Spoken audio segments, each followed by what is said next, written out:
What's up, everybody? Anton here, and welcome back to the E-commerce Lifestyle Podcast. If you're a new listener, just know the show comes out twice a week, new episodes every single Monday and Thursday morning, all designed to help e-commerce store owners to increase their revenue, automate their operations, and become the authority in their niche. Now, in today's episode, I am going to talk about something I get tons of questions about, and that is YouTube advertising for e-commerce. Now, this is something I can spend literally a week on talking about, diving deep into all of our account types. I will say, for the purpose of this episode, that is not the goal. What I want to share today is how to get started. And I'm going to share the easiest YouTube advertising account type to set up and the one that you need to get working first. Because if you can't get this one profitable, then everything else that I do and that I could teach you won't work. This is where the easy wins are. This is where you should start. Get the highest return on ad spend, take that money, and then if you want to play around with other YouTube advertising types in the future, go for it. But in the beginning, the goal should always be to invest the minimum to get the maximum return. And this campaign type that I'm about to show you is designed to do just that. So what you want to do is, first of all, make sure you have a Google Ads account, because that is where you run and manage YouTube ads through. Once you have an account, you just log in, and then you want to click where it says New Campaign. Now, for this campaign type, what we want to do when it's giving us an option of getting sales, leads, website traffic, consideration, brand awareness, app promotion, or store visits, we are going to choose create a campaign without a goals guidance. So step one is to choose that. Once you do that, it's going to allow you to select your campaign type. And here you can choose whether it's going to be a search campaign, display, shopping, video, app, etc., etc., etc. Obviously, we're talking about YouTube here, so you want to choose video under select campaign type. After that, it's going to allow you to select the subtype, and here it can be a custom video campaign, it can be a non-skippable ad. Those are pretty annoying, so I wouldn't recommend doing one of them. And then there's other options as well. For the purpose of this campaign, you're going to leave it on custom video campaign. That's selected by default as the subtype. Don't even change that. Leave it on there, then click continue. Now from here, you can start getting into the actual campaign settings. So for campaign name, what this actually is a remarketing campaign. Now, if you have a naming structure you like, just use it. For the purpose of this episode, I am just going to call this remarketing. And then for bid strategy, you can choose how you want your bids to be structured. So it can be maximum CPV. This stands for maximum cost per view. So the maximum you would pay for somebody to view your video ad. You can also choose target CPM, which is how much you're willing to spend per 1,000 views. You want to keep this on maximum CPV. Now, the next option you have is under budgets and dates. Here you can choose whether you want to use a campaign total, how much money you want to spend for the lifetime of this campaign. And that's good if this was, let's just say, a Halloween promotion or a Black Friday promotion, and you had a fixed budget for that. But this is an evergreen campaign that runs in the background doing your remarketing for you. So we're going to choose daily because we do not want this to have an end date. Now for the daily budget, this is where you're going to choose how much money you want to spend per day on this ad. Now, this is something you can play around with. I don't recommend going big. This is obviously dependent on how much traffic you have on your store. The more traffic you have, the bigger your budget could be, because the more people there will be to remarket to. But for the purpose of this right here, I am going to just put this at $10. And again, I don't recommend starting big with this. Start date for the campaign should be today when you set this up. End date should be none. The next thing you'll see is where it says lift measurement. We leave that on product or brand. Then you get to choose what networks you want your video ads to appear on. And your options are YouTube search results, YouTube videos, and YouTube partners on the display network. My advice is turn off YouTube search results, turn off video partners on the display network, and leave this only for YouTube videos. That is where the most targeted eyeballs are. From what we've seen, that's where the most conversions come from. So if you're trying to, again, get the most out of your budget, leave it on YouTube videos only under networks. Next option you have is locations. This should be whatever locations you do business in or ship to. For me, that's the US, so I leave it on US. Obviously, adjust that accordingly. Now, when you come down, the next thing you're going to see is content exclusions. This is if you want your ads to be limited in where they'll show. What we do under inventory type is leave that on standard inventory. You can choose limited, you can choose expanded. We've never done either, so I can't tell you how they'd work. Standard works great, so my advice, keep it there.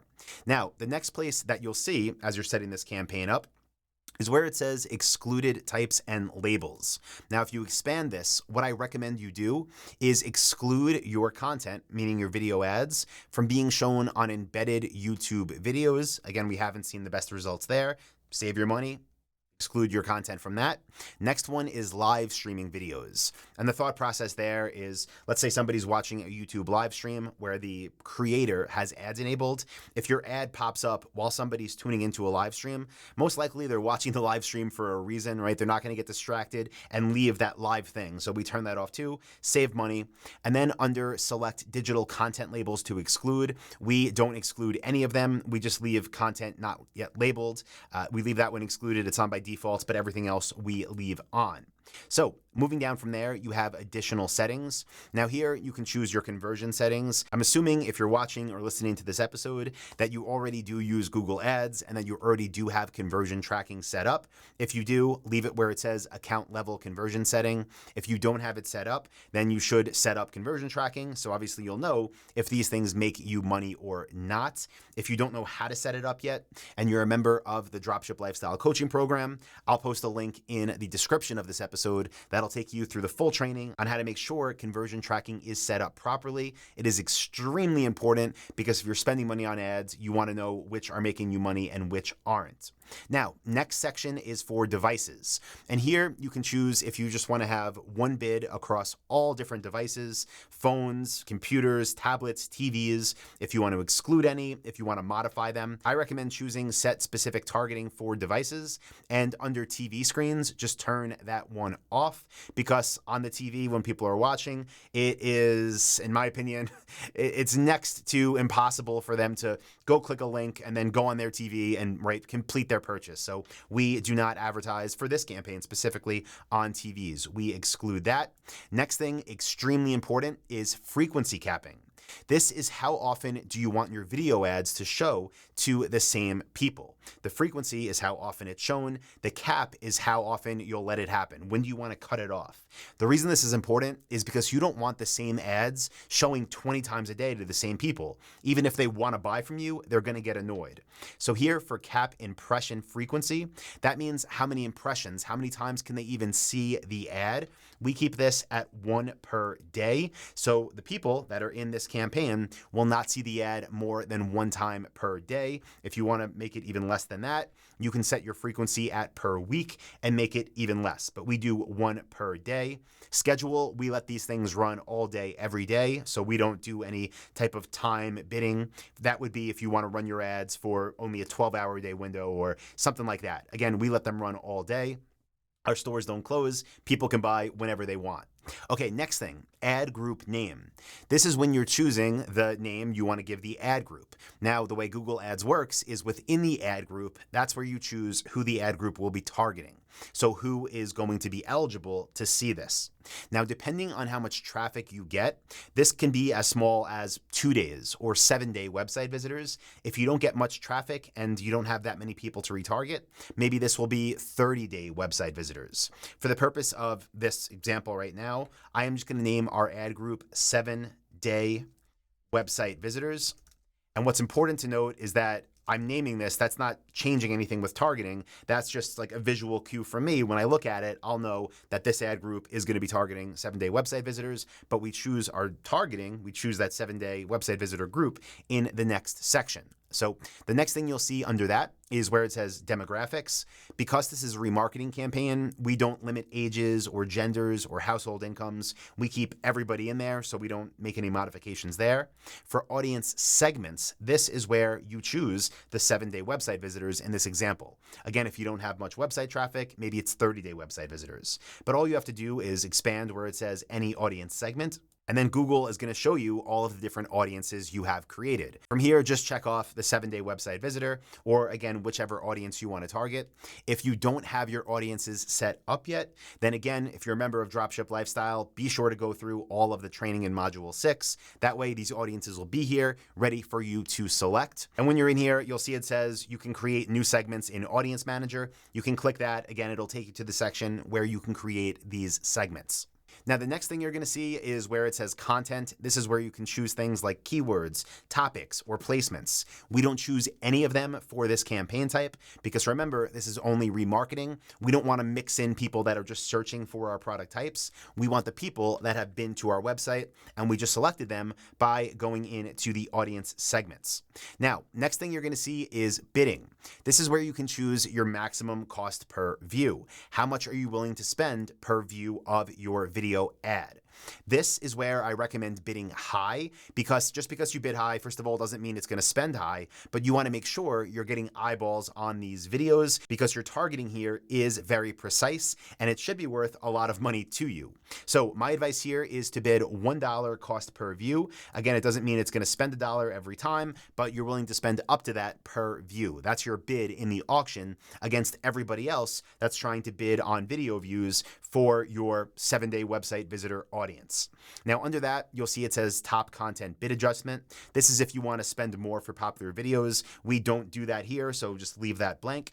And the next thing will be where it says create your video ad.